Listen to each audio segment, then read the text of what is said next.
కాపాడుకోవాల్సిన పోయి నీకు వ్యతిరేకిస్తే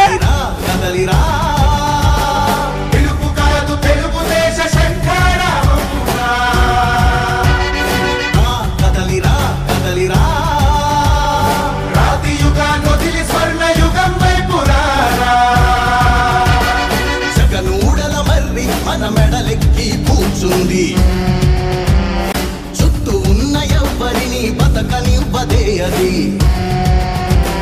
దాన్ని తుంచి వేలు పెంచే ధైర్యం ఉంటే నాయకుడా పాట పెట్ట నాయకుడా ఈ కలి ఆ కలికి బలయింది చాలు తెలుగు జాతి తిరుగుబాటు నేటితోనే మొదలు కదలిరా కదలిరా కదలిరా కదలిరా కదలిరా కదలిరా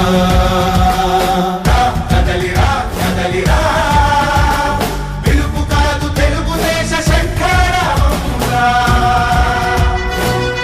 కదలిరా కదలిరా రాతి యుగాన్ని వదిలి స్వర్ణ యుగం వైపు రారా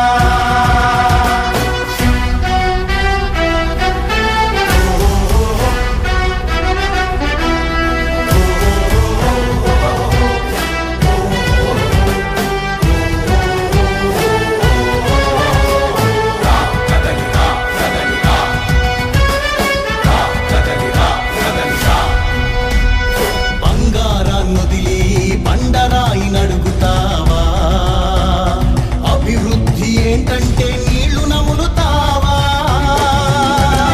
తప్పుడు వాగ్దానాలకు తలనాడిస్తావా నిజం అబద్ధాలను ఇంతైనా పోల్చుకోవా గొంతు కోసి కులాసా నడిగే ఆ సైకో భవిష్యత్తు లేకుండా చేస్తున్నాడు మనకు కదలిరా కదలిరా కదలిరా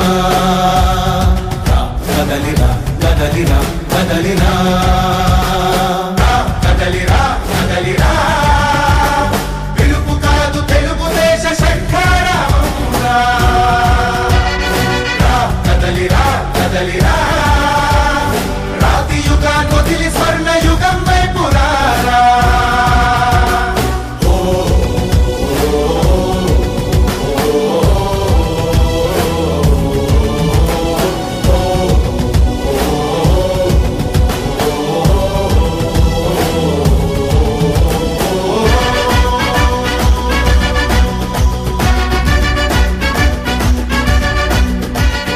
అణచివేత నుంచి మొలిచే తిరుగుబాటు మనదిరా తెలుగుదేశ శంఖారావంగా కదలిరా కదలిరా రాతి యుగాన్ని వదిలి స్వర్ణ యుగం వైపు రారా జగనూడల మర్రి మన మెడలెక్కి కూర్చుంది చుట్టూ ఉన్న ఎవ్వరిని బతకనివ్వదే అది దాన్ని తుంచి వేలు పెంచే ధైర్యం ఉంటే ఈ కలి ఆ కలికి బలయింది చాలు తెలుగు జాతి తిరుగుబాటు నేటితోనే మొదలు కదలిరా కదలిరా కదలిరా కదలిరా కదలిరా కదలిరా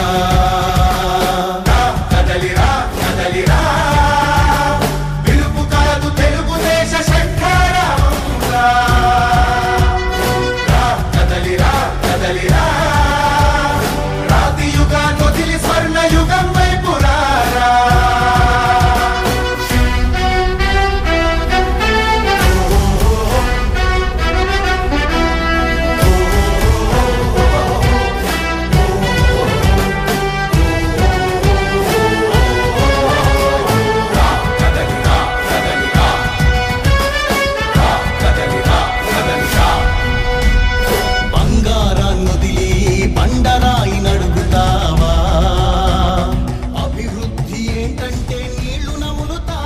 ముఖ్యమంత్రి అంటే తండ్రి స్థానంలో ఉండి ప్రజల్ని కాపాడుకోవాలా లేకపోతే ఓట్లేసిన వాళ్ళని మాత్రమే ఉండి ఉన్న వాళ్ళందరూ ఎలా పోయినా పర్వాలేదు అనుకోవాలా?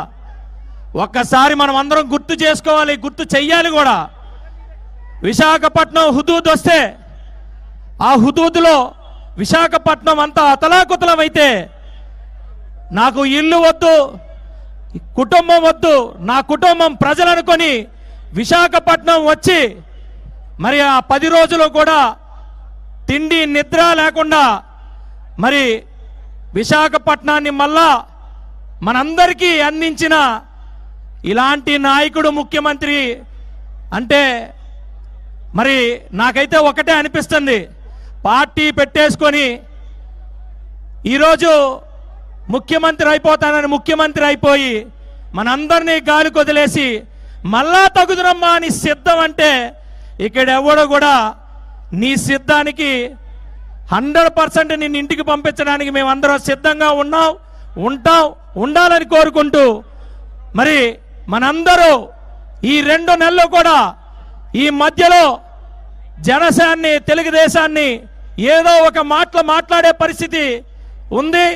అవన్నీ కూడా తిప్పుకొడుతున్నందుకు మీ అందరికీ కూడా శిరస్సు వంచి నమస్కారం తెలియజేస్తున్నా.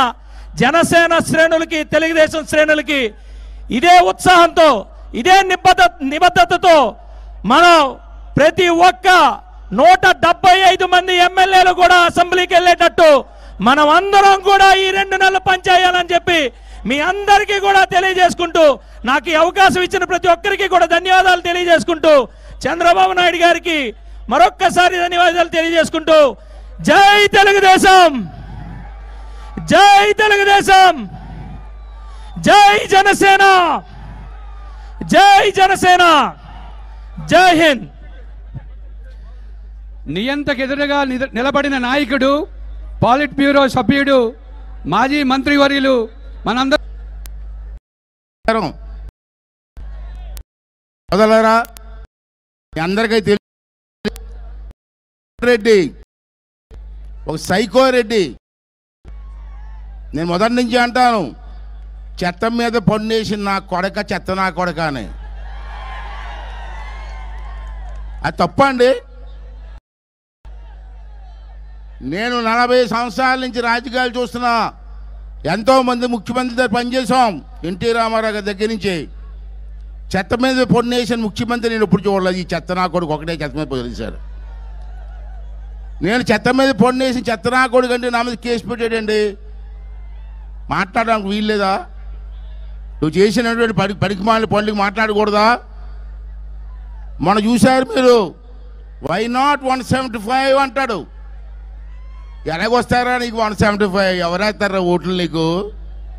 ఎందుకు వెయ్యాలా అడుగుతాను నేను. ఎందుకు వెయ్యాలా నీకు ఓటు? ఆ రోజు పాదయాత్రలో అనేకమైన అబద్ధాలు చెప్పి ప్రజలను మోసం చేసి, ముద్దులు పెట్టి ఆడవాళ్ళని మోసం చేసి ఓట్లు వేయించుకొని నువ్వు ఇచ్చిన హామీలు ఏమన్నా నెరవేర్చారా ఒకసారి మీరు అందరూ కూడా అర్థం చేసుకోవాల్సిన అవసరం ఉందని చెప్పి మనం చేస్తాను. సోదరులారా, ఒకసారి మనం గుర్తు చేసుకోవాలి. ఆ రోజు ఏమన్నాడండి? ఎంపీలు గెలిపించి నాకు ఇవ్వండి, కేంద్రం మెడల వంచి స్పెషల్ స్టేటస్ తీసుకొస్తా అన్నాడు. మీరందరూ నమ్మారు. స్పెషల్ స్టేటస్ వస్తే రాష్ట్రం బాగుపడుతుందని అనుకున్నాం అందరం. నువ్వు 19 సార్లు ఢిల్లీ వెళ్ళావు, ఏం పీకేవని అడుగుతున్నాను నేను.